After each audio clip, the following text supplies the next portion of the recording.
하나님의 말씀입니다. 하나님께 감사합니다. 할렐루야.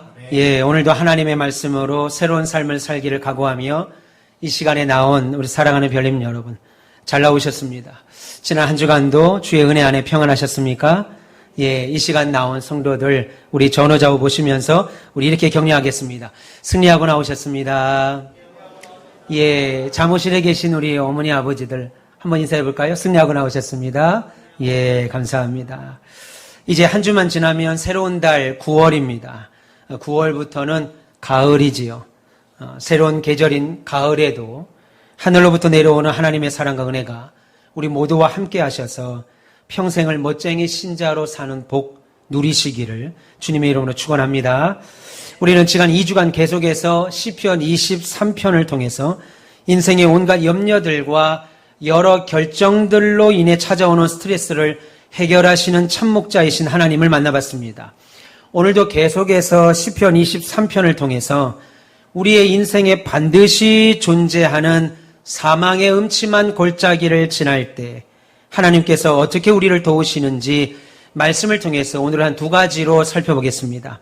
그러기 위해 성경은 우리에게 먼저 말씀하기를 사망의 음침한 골짜기를 주께 맡겨라 라고 말씀합니다. 오늘 주께 맡겨라 시리즈 세 번째 시간 시편 23편 4절 말씀을 중심으로 하나님 말씀을 선포할 때 우리의 목자이신 하나님께 인생의 길을 맡겨서 사망의 음침한 골짜기에서 벗어나 승리하시기를 주님의 이름으로 축원합니다.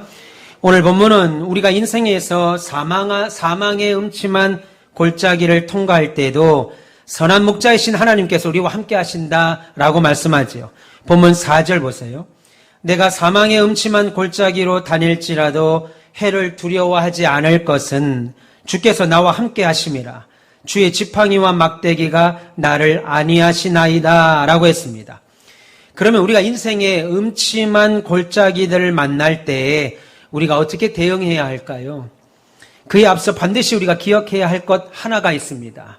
그것은 우리가 인생을 살 때 내가 사망의 음침한 골짜기들을 반드시 만나게 된다는 사실입니다. 이것은 누구도 예외 없습니다. 다 만나게 되어 있어요. 꼭 만납니다. 그래서 살다 보면 인생의 여러 골짜기들을 만나는 것은 언제라도 일어나는 일입니다. 그러므로 우리 인생 가운데 물질의 어려움, 사람에 대한 실망, 사업의 실패, 갑작스러운 사고, 질병, 심지어 그로 인한 죽음의 음침한 골짜기들을 여러분의 인생 안에 계산으로 넣어 놓으셔야 돼요. 오늘 4절에서 말하는 사망의 음침한 골짜기라는 말은 히브리어 성경을 보면 매우 짙은 그늘이나 어둠이라는 뜻입니다. 매우 짙은 그늘이나 어둠. 이 단어가 사용된 성경의 다른 곳을 보면 대표적으로 욥기 28장입니다. 욥기 28장은 사망의 음침한 골짜기를 말할 때 똑같은 단어를 어떤 식으로 썼냐면 광산의 갱도, 아시죠? 광산의 갱도 속에 있는 암흑을 말할 때 이 사망의 음침한 골짜기다, 이 음침하다라고 하는 단어를 썼습니다. 그리고 심지어 욥기 38장을 보시면 죽은 자들, 다시 말해 사자들의 거처, 죽은 자들이 거쳐 있는, 죽은 자들이 살고 있는 곳이라는 뜻을 쓸 때 음침한 골짜기라는 단어를 사용했습니다. 한마디로 사망의 음침한 골짜기는 어두움을 상징하는 히브리어 단어 중에 가장 강한 어두움의 의미를 지니고 있는 단어로 죽음까지 상징하는 단어입니다. 이와 같이 상징되는 어두운 골짜기는 산지가 많은 팔레스타인 지역에서 쉽게 발견되죠. 그러니 그곳에서의 목자 없는 양들은 사나운 짐승들의 먹이가 될 것이고 여러 가지 죽음의 위험을 당할 수밖에 없겠지요. 그래서 예수님은 이것을 아시고 우리에게 말씀하셨습니다. 요한복음 16장 33절에 세상에서는 너희가 환난을 당하나 담대하라. 내가 세상을 이기었노라 라고 말씀하셨어요. 지금 예수님께서 너희가 세상에서 환난을 당하나 라고 하는 말은 얘들아 너희가 세상을 살 때 인생을 살 때 환난이 있을 수도 있어. 근데 없을 수도 있어. 있을지도 모르고 없을지도 몰라 이 말이 아니고 너희가 세상을 살 때 반드시 환난을 당한다. 반드시 환난을 당해 라고 하는 말입니다. 그러므로 우리가 반드시 환난을 당할 것이라는 사실을 기억하지 못하면, 우리 인생의 계산 안으로 넣어놓지 않으면 뜻밖의 여러 종류의 음침한 골짜기를 만날 때 놀라지요. 당황합니다. 낙심하게 됩니다. 왜냐하면 우리는 내 인생에서 사망의 골짜기들을 만날 날을 미리 예측할 수 없잖아요. 내일쯤 오겠다. 다음 주는 사망의 음침한 골짜기를 만나겠네. 6개월 뒤에, 1년 뒤면 만나겠구나. 라고 예측할 수 없습니다. 여러분, 우리가 좋아하는 사람들을 미리 약속해서 만나는 것처럼 여러분 인생의 사망의 골짜기들을 지날 그 시간이나 만날 장소를 미리 약속하듯 정할 수 없다라는 거예요. 사망의 골짜기는, 인생의 골짜기는 언제나 예기치 않은 순간에 만나게 됩니다. 그런 문제들은 내가 준비도 안 된 시기에 닥쳐요. 사건, 사고는 적절한 시간에만 터지지 않습니다. 오늘 내가 너무 한가해서 시간이 너무 많이 남아서, 오늘은 뭐 하지? 딱히 할 일도 없는데, 오늘은 무슨 일이 좀 있을까? 그런 날에 사고가 나지 않는다는 겁니다. 그냥 아무 때나 일어납니다. 오히려 그런 일이 필요하지 않을 때 일어나요. 혹은 인생에서 아주 중요한 일을 앞두거나 바쁜 시간에 사망의 골짜기를 만나기도 합니다. 제가 땅을 구매하고 예배당 건축을 위해서 설계사와 설계사를 선정하고 설계사 사무실에서 최종 계약을 하는 계약서에 도면을 갖고 오고 여러 계약서에 사인과 직인을 찍는 날이었습니다. 근데 제가 그 전날 교통사고가 났어요. 제 차를 누가? 아주머니가 그냥 들이받았어요. 제 후미를. 그래서 아주머니 근처에는 잘 안 갑니다. 앞만 보고 가셔요. 저를 못 보셨어요? 보험회사가 그러시는데 안 봤다는 거예요. 못 봤다는 거예요. 그리고 그냥 저 뒤를 들이받아서 뒤 범버가 다, 뒤 트렁크가 다 망가질 정도였어요. 근데 그 다음 날이 설계사무소 소장과 직원들이 오셔서 저랑 사인, 설계에 대한 결제, 사인, 감리에 대한 것도 사인을 해야 하는데요. 병원에서는 코로나 기간이니까 병원에서 만날 수도 없고 나갈 수도 없다라는 거예요. 원래는 사무실에서 만나거나 교회에서 만나기로 했었는데 나갈 수가 없는 겁니다. 그래서 사정 이야기를 하고 그냥 병원복을 입고 나왔습니다. 나와서 아무것도 주변에 없는 이 땅에다가 그분 차에 뒤에 트렁크에 서류들을 쭉 깔아놓고 교회 직인과 인주를 놓고 꽝꽝꽝꽝 찍었습니다. 생각 같아서는 그날 다 사고를 당하면 안 되겠지요. 그날 어려움을 당하면 안 되잖아요. 중요한 날이잖아요. 그런데 그럴 때 바쁜 시간에 인생의 사망의 골짜기를 만납니다.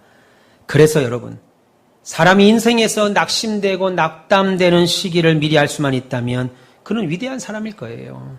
행복한 사람일 겁니다. 그런데 지난주에 말씀드린 것처럼 우리는 절대로 미래를 내다볼 수 없죠. 알 수 없어요. 하나님이 그렇게 하셨어요. 왜 그렇게 하셨다고 그랬습니까? 하나님을 의지하도록 하기 위해서라고 그랬습니다. 거기에 사망의 음침한 골짜기는 장소도 정해져 있지 않아요. 여러 곳에서 느닷없이 만납니다. 제가 어떤 분과 식사를 하다가 그분께 이런 말을 들었습니다. 자신의 손녀가 일찍 죽었다는 거예요. 아들 부부가 집들이의 초대를 받아서 자신의 자녀 3명과 함께 축하해 주러 갔다가 그 중에 한 아이가 그 집의 베란다에서 떨어져 죽었다는 거예요. 그때 손녀 나이가 4살이었답니다. 아들 부부가 집들이 축하를 하러 3명의 자녀와 함께 갔다가 저에게 2명만 데리고 집으로 돌아왔다는 말을 들었습니다. 식사 중에 그 말을 듣는데 부모로서 그리고 할아버지로서 그 일로 얼마나 많이 괴로웠을까 마음이, 제 마음이 너무 아프더라고요.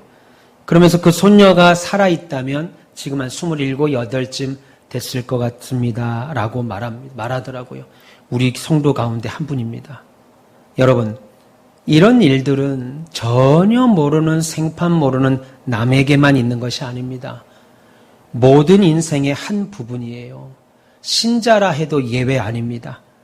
여러분들 중에 누구도 사망의 음침한 골짜기를 만나는 일에서 면제된 사람이 없습니다. 그것은 목사인 저도 마찬가지예요. 그래서 인생을 살면서 문제없이 살아가는 사람 아무도 없죠. 사람마다 어려움을 만납니다. 좋은 사람이든 나쁜 사람이든 상관없이 사고와 문제를 만나요. 혹시라도 여러분들 가운데 어려움과 고통, 절망이나 문제를 당하고 계신다면 그것은 여러분들이 나쁜 사람이어서가 아니라 단지 사람이기 때문입니다. 음침한 골짜기는 나쁜 사람의 인생길에만 기다리고 있는 것이 아니에요. 착한 사람의 인생길에도 찾아옵니다. 이렇게 주일 아침 2부 예배에 나온 여러분들에게도 사망의 음침한 골짜기는 있습니다. 선악을 떠나 여러분들이 사람이기에 모두에게 남녀노소 할 것 없이 공평하게 찾아옵니다. 아니, 오히려 악한 사람에게 좋은 일이 일어나기도 하고요. 착한 사람에게 나쁜 일이 닥치기도 한다라고 성경은 말씀합니다. 그러니까 여러분, 기억하세요. 우리 교회 장로님들이나 성도들 가운데 사고를 당하거나 권사님들이나 집사님들 중에 큰 병에 걸리더라도 그걸 두고 아니 그 장로님은 믿음이 그리 좋은데 왜 그리 못된 병이 들었대? 아니 그 권사님은 교회 봉사나 헌금을 그렇게 하는데 왜 그런 사고가 났대? 이렇게 말해서는 안 되겠지요. 반대로 거봐 내가 언젠가는 한번 두들겨 맞을 줄 알았지. 그 집사님 그 권사님 그렇게 사니까 한 번은 내가 맞을 줄 알았지. 하나님이 지금 치시는 거야. 이렇게 말해서도 안 돼요. 그렇게 말하면 우리들은 다 욥의 세 친구와 같이 되는 겁니다. 여러분 욥기에 보면 엘리바스, 빌닷, 소발이라고 하는 욥의 세 친구가 나옵니다. 그런데 그들이 하는 말을 보면 그들이 욥에게 했던 말을 하는 말을 보면 그들은 지혜로운 사람이었습니다. 그래서 욥기를 잘 보시면 그들이 욥에게 하는 말 그 자체로는 그들이 욥에게 했던 말 그 자체로는 흠잡을 것 없는 교훈들입니다. 그런데 놀라운 것은 하나님이 그 세 명의 친구들이 하는 말을 책망했습니다. 야단쳤습니다. 왜요? 왜 그럴까요? 여러분 그 세 친구들은 하나님을 인과응보의 하나님으로만 봤기 때문입니다. 한마디로 고난의 원인은 죄니까 네가 고난의 원인은 죄니까 욥 네가 지금 고난받는 건 네가 지금 아픈 건 네가 그런 사고를 당한 건 네가 지금 금전적으로 어려운 것은 네가 죄를 지었기 때문이야 라고 말하는 거지요. 그런데 하나님은 그 말에 책망하셨습니다. 왜냐하면 하나님은 인과응보의 하나님이 아니시기 때문이지요. 인과응보가 뭡니까? 이유가 있으니까 잘 되는 것이고 이유가 있으니까 너 지금 문제가 생긴 거야 안 되는 거야 라고 말하는 거죠. 물론 하나님은 인과응보라는 법칙을 인간 중에 사용하시기도 합니다. 그러나 인과응보에 갇혀 계시거나 인과응보에 의해 움직이는 분이 아니라는 거예요. 그것은 세상이 하는 말이고 세상의 생각들입니다. 욥을 보세요. 동방의 의인이었습니다. 심지어 얼마나 신앙생활을 잘했든지 하나님이 성경 유일하게 천상회의를 엽니다. 마귀와 천사들을 전부 다 불러놓고 천상회의를 하는 중에 슬그머니 욥에 대하여 자랑을 끼워넣어요. 야, 니들 세상 돌아봤지? 욥 봤냐? 욥 만나봤냐? 내가 가장 사랑하는 사람인데 얼마나 믿음이 좋은지 니들 지켜봤냐? 그가 바로 내 아들이야? 라고 말을 하셔요. 그러자 마귀가 뭐라 합니까? 하나님, 그렇게 많은 자녀도 주고 그렇게 많은 돈도 주고 그렇게 많은 명예와 권세를 주니까 그가 하나님 잘 믿지. 그거 다 뺏어보세요. 그래도 예수 잘 믿겠는가? 그래도 교회 잘 다니겠는가? 한번 시험해 보세요. 그래? 그러면 네가 한번 해봐라. 하나님이 허락하시지요. 다시 말해서 욥이 고난을 당한 거, 그 많은 재산을 빼앗기고 10명이 넘는 자녀들이 한 번에 다 죽고 아내마저 욕을 하고 떠나고 몸에 병까지 걸리는 고난을 왜 당한 거예요? 그것은 욥의 믿음이 흔들리는지 안 흔들리는지 사단의 시험 때문입니다. 요셉 보세요. 요셉이 죄를 지어서 애굽에 팔려갔습니까? 종으로? 아니죠. 성경은 이스라엘을 구원하기 위하여 욥을 먼저 수십 년 먼저 애굽으로 보냈다고 말씀합니다. 야곱을 보세요. 이삭을 보세요. 아브라함과 모세를 보세요. 성경에 나오는 수많은 믿음의 선진들, 우리 선배들 한번 보세요. 그들이 받은 고난이 다 인과응보의 결과입니까? 그들이 잘해서 복받은 것이고 못해서 다 그런 고난을 당한 건가요? 아니죠. 신앙을 지키고 말씀대로 살려다가 때로는 이유도 알 수 없는 고생을 당하고 더 큰 축복을 위한 훈련들이었습니다. 그러므로 우리들은 다른 성도가 고난당하는 것을 볼 때에 관심과 위로함으로 그리고 할 수 있다면 물질로 도와주셔야 돼요. 그리고 기도해 주셔야 됩니다. 믿기를 바랍니다. 그것이 사망의 음침한 골짜기를 만난 성도들을 위해 신자들이 마땅히 해야 될 자세지요. 다른 사람을 위해서도 그렇지만 나를 위해서도 그렇게 생각하셔야 돼요. 그러므로 신앙인들은, 신자들은 인생의 골짜기를 만나 어려운 시기를 통과하게 될 때 하나님, 왜 저 사람에게 저런 일이 일어나는 겁니까? 하나님, 왜 나에게 이러시는 겁니까? 왜 내게 이런 일이 생겨요? 라고 묻는 대신에 인생을 살면서 사망의 음침한 골짜기는 누구라도 만날 수 있는 거구나.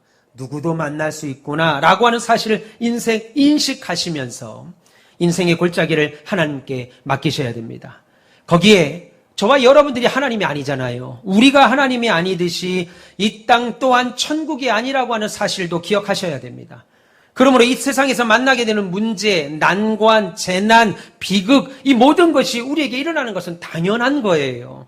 하지만 기억할 것은 인생의 음침한 골짜기들은 모두 일시적이라는 겁니다. 골짜기는 지나가는 길이잖아요. 지나가는 길이지 그것이 우리의 가야 될 전부이거나 종점이 아니라는 것 기억하십시오.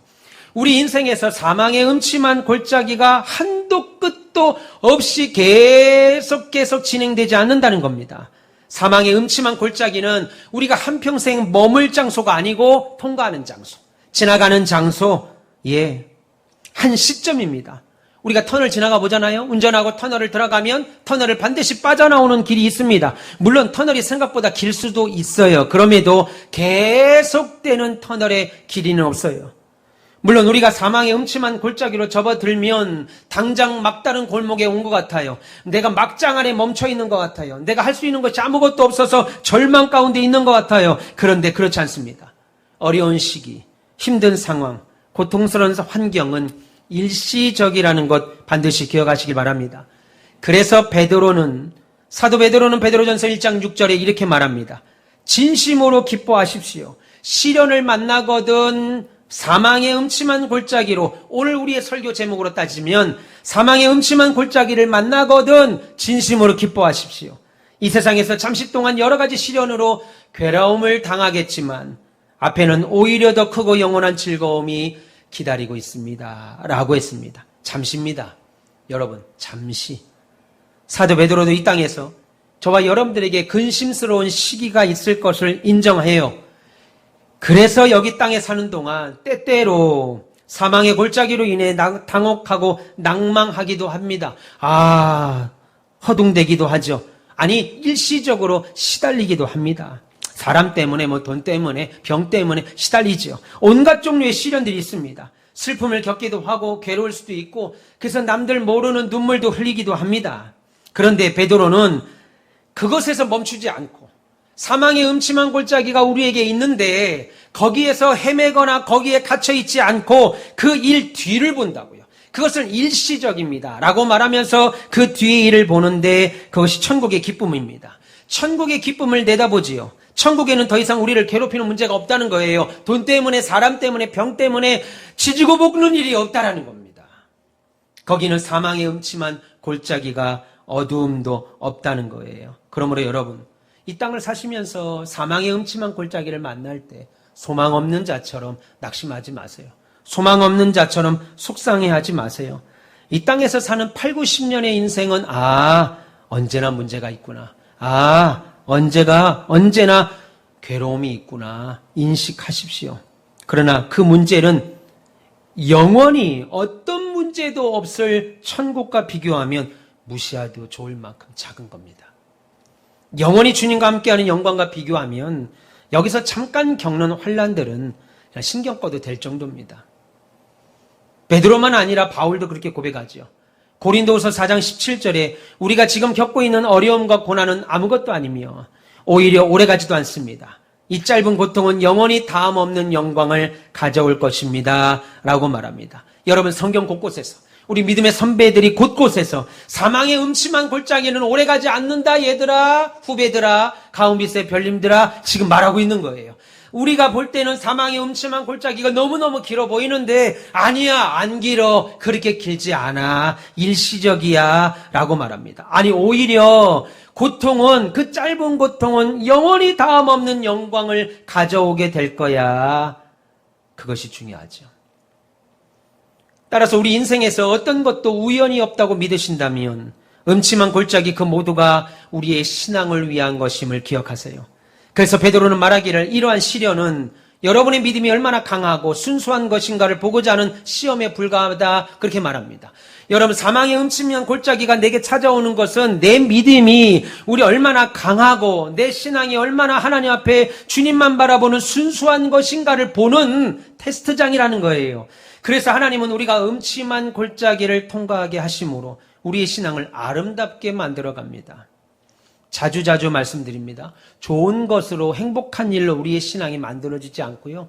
오히려 시련이, 오히려 고난이, 오히려 환난이 우리로 하여금 하나님을 만나게 하고 기도하게 하고 하나님을 찾게 만든다고요.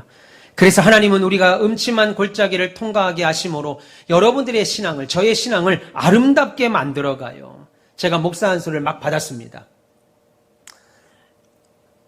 거의 20년 가까이 전에 목사 안수를 받고 아버지에게, 아버지 제가 오늘 목사가 됐습니다. 그랬더니 저희 아버지가 하시는 말씀이, 그래 최 목사 잘했다, 축하한다, 너무 우리 집안에 목사가 2대째 나오더니 잘했다, 잘했다, 이렇게 축하해야 되는데 아버지가 하는 말이 목사 안수 받았다고 목사 된 거 아니라고 그러더라고요.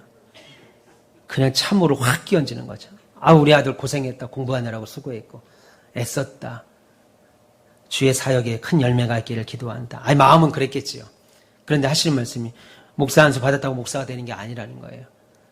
노예 서류에 목사 회원 노예 때 호명하면 최경선 목사요 할 때 네 하면 목사 회원이 살아나서 그때부터 노예 회원이 돼서 교회 일을 여러 일들을 치리할 때 그때가 목사가 된 게 아니고 죽을 때가 될 때 거의 사역이 끝나갈 즈음 내가 목사였구나 그때 안다는 거예요. 지금은 그래서 제가 속으로 그랬죠. 아버지나 저나 똑같은 목사입니다.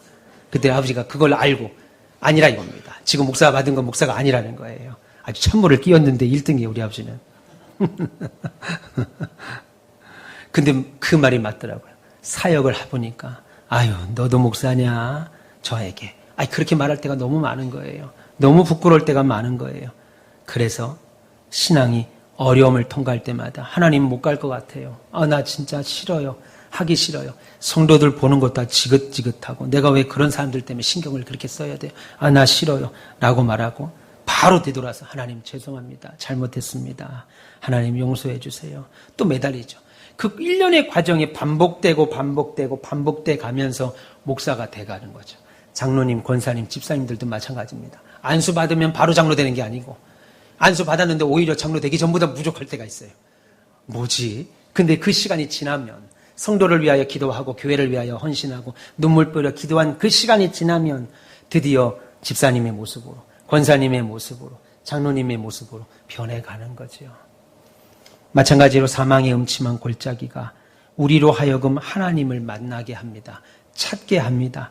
살다가 여러분 우리의 인생이 순조롭기만 하면 하나님이 절실히 필요하다는 게 잘 안 느껴져요.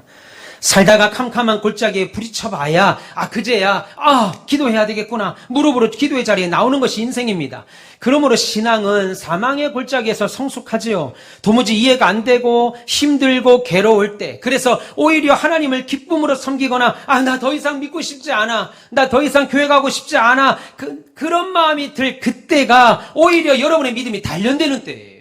오히려 여러분이 성장하는, 여러분의 믿음이 자라나는 때입니다. 그리고 우리의 믿음을 입증하는 기회예요. 왜냐하면 하나님은 우리가 이 땅에서 편히 사는 것보다, 여러 집사님들, 장로님, 권사님들이 이 땅에서 편하고 잘 먹고 잘 사는 걸 원하기보다 저와 여러분들이 그리스도를 닮는 데 목적이 있기 때문이죠. 예수님조차 고난을 해서 면제당한 적이 없습니다. 그러면 우리들도 틀림없이 사망의 음침한 골짜기를 통과할 거라고 믿으셔야 돼요. 하나님은 거기서 우리를 그냥 놔두지 아니하시고 신자로 다듬어 가십니다. 우리의 삶에 아무것도 우연히 일어나는 것이 없지요. 오히려 인생의 골짜기마다 목적과 이유가 있습니다. 왜 하나님이 먼저 사랑하는 사람을 데려갔는지, 하나님이 왜 우리 사업장에 어려움을 주는지, 하나님이 왜 내게 이런 일들을 주는지 다 이유가 있지요. 그러니 꼭 기억하십시오. 우리가 인생을 사실 때 사망의 음침한 골짜기를 반드시 만나게 됩니다. 남녀노소 상관없습니다. 반드시 만납니다. 기억하시길 축원합니다.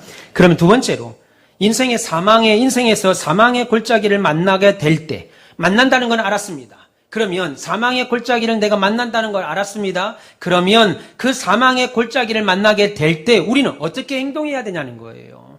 사망의 음침한 골짜기를 찾아온다는 건 알게 됐습니다. 그러면 나는 그 사망의 음침한 골짜기를 만나면 어떻게 행동해야 될까요? 보면 4절 하반부 보세요. 손해와 피해를 두려워하지 않을 것은 주께서 나와 함께 하심이라. 주의 지팡이와 막대기가 나를 안위하시나이다 라고 했습니다. 우리가 해야 될 일, 따라서 우리가 해야 될 일은 제일 먼저 우리에게 어떤 일이 있더라도 낙심하기를 거부하는 겁니다. 사망의 음침한 골짜기가 온다고 했지. 인생을 살면 반드시 사망의 골짜기가 있다고 했지. 그럼 나는 어떻게 해야 되느냐? 그 사망의 음침한 골짜기를 만날 때 낙심하지 아니하리라 결단하는 겁니다. 낙심하기를 거부하는 거죠. 지금 손해와 피해를 두려워하지 아니하리라. 해를 두려워하지 아니할 것이다 라고 하는 말의 의미는 더 이상 두려워하지 않기로 내가 선택했다는 말입니다.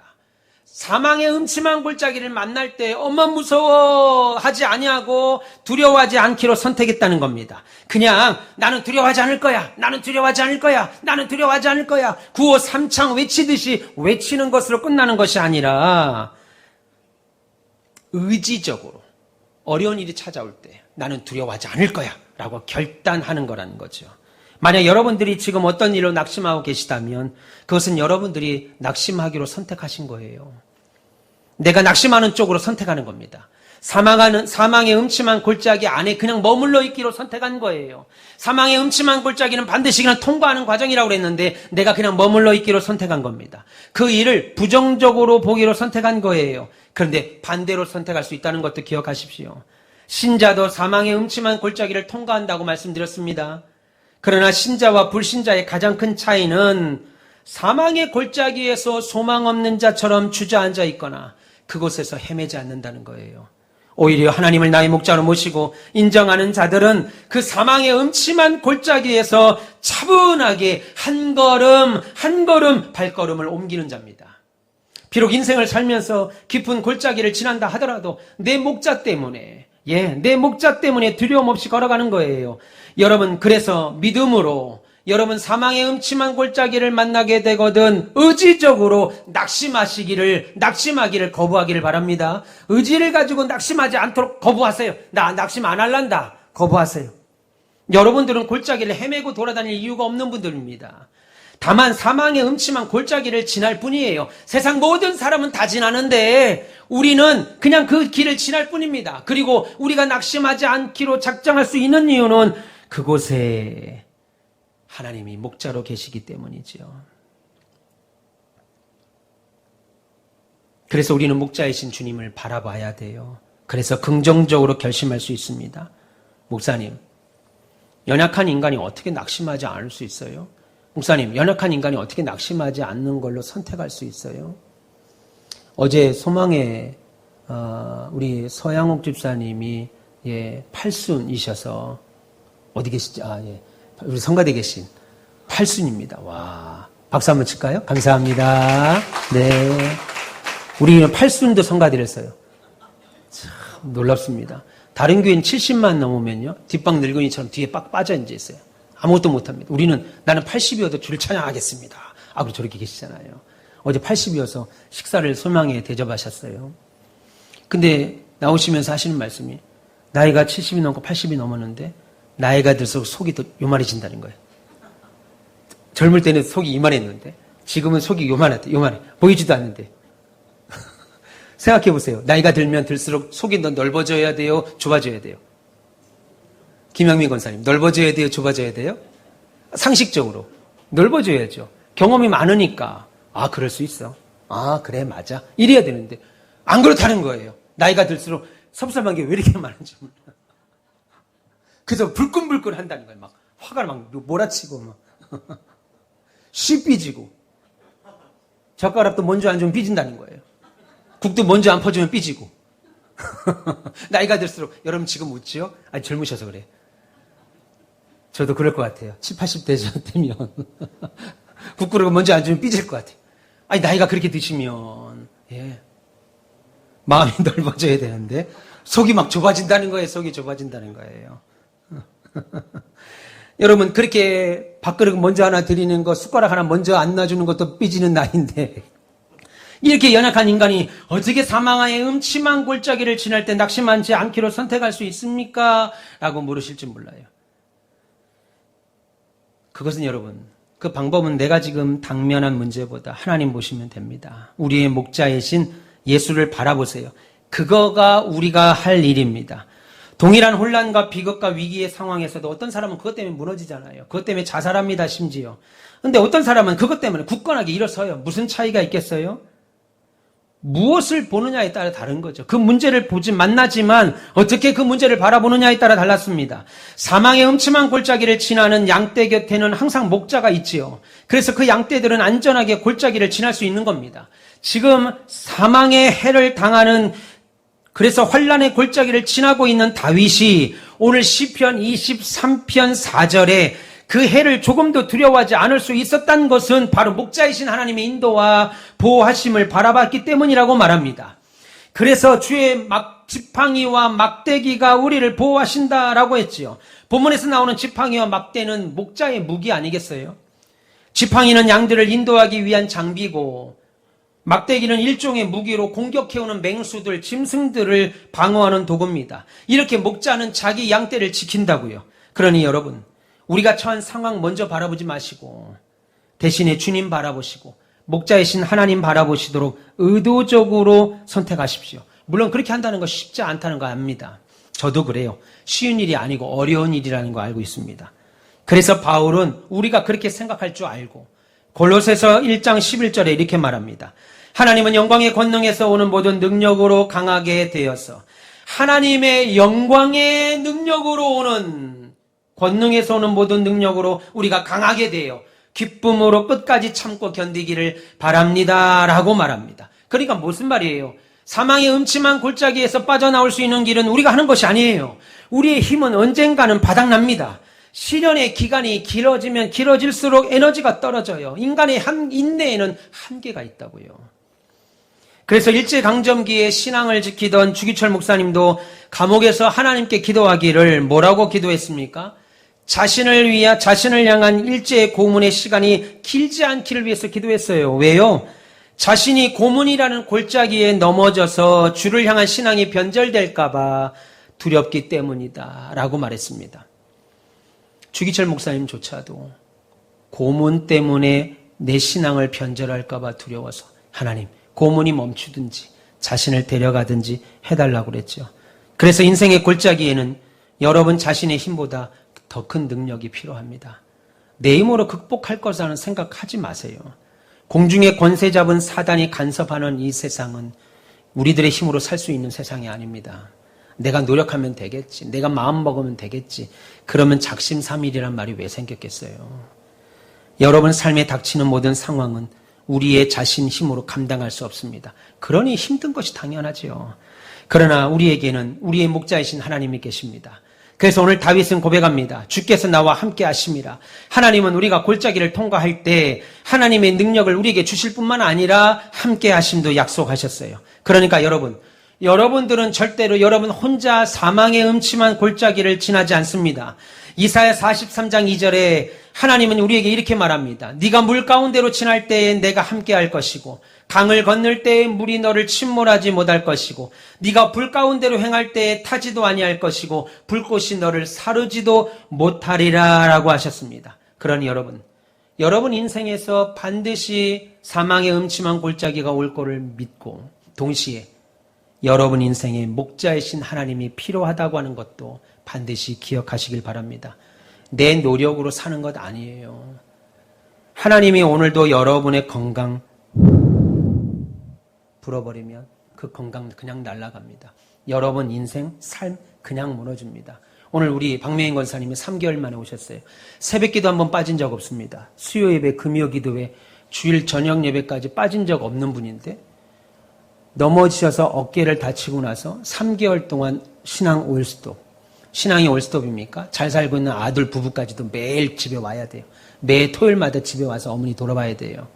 여러분, 어깨 하나 다친 것인데 삶이 망가집니다. 그런데 여러분을 꽉 붙들고 있는, 인생을 붙들고 있는 하나님이 여러분들을 인생을 불어버리면 모든 것 날아가는 순간 다 끝납니다. 그러니 여러분들은 하나님이 필요하다는 사실을 반드시 기억하시길 축원합니다. 선택은 여러분에게 달렸습니다. 어느 것 바라보느냐에 달려 있어요. 골짜기 지날 때 부디 하나님께로 우리의 시선을 고정시키십시오. 주의 영광의 모습을 응시하잖아요. 주님의 모습을 뚜렷하게 바라보면 자연스럽게 다른 것의 시선은 흐려집니다. 희미해져요. 시편 34편 19절에 의인은 고난이 많으나 여호와께서 그 모든 고난에서 건지시는도다 라고 했습니다. 주님도 많은 고난을 받으셨잖아요. 그러기에 주께서는 의인이 겪는 고난 다 알고 계세요. 그래서 의인들을 건져주신다고 약속했습니다. 여러분, 예수 믿는 사람들도 사망의 음침한 골짜기를 통과한다고 말씀드렸습니다. 실망하고 병들고 사랑하는 사람을 죽음으로 잃기도 하고 경제적인 손실도 생깁니다. 그러나 신자든 불신자든 간에 모두 사망의 음침한 골짜기를 통과하는 것에는 차이가 없으나 신자에게는 골짜기가 없다는 것이 아니라 동일한 골짜기를 통과하지만 우리에게는 목자가 계시다는 사실입니다. 마지막 날 그날에는 분명히 반드시 왜 하나님께서 여러분들에게 그 사망의 음침한 골짜기를 걷게 하셨는지 알게 될 거예요. 지금 내가 처한 모든 것들이 그리고 믿음으로 산다는 것이 알 수 없는 수수께끼 같기도 하고 아무런 의미를 신앙에서 찾을 수 없다고 생각할지도 모릅니다. 그럼에도 그날 어느 한 날 분명히 알게 될 겁니다.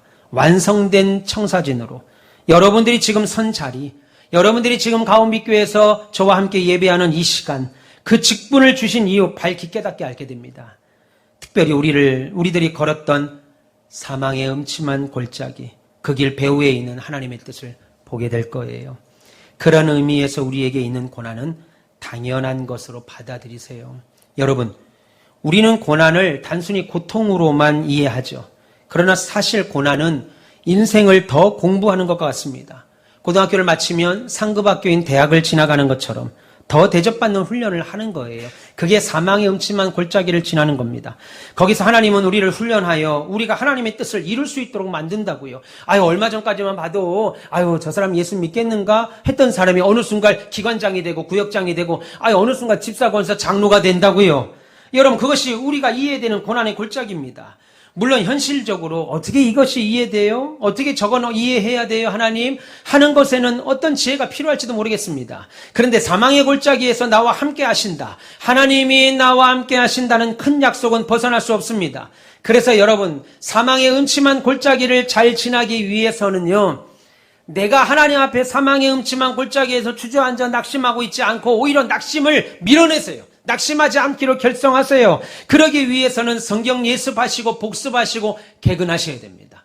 여러분, 학교에서 공부 잘하려고 하는 방법 두 가지죠. 복습, 예습 잘하면 공부 잘해요. 그리고 개근해야 됩니다. 학교 맨날 빠지고 예습도 안 하고 복습도 안 하는데 어떻게 공부 잘할 수 있겠어요?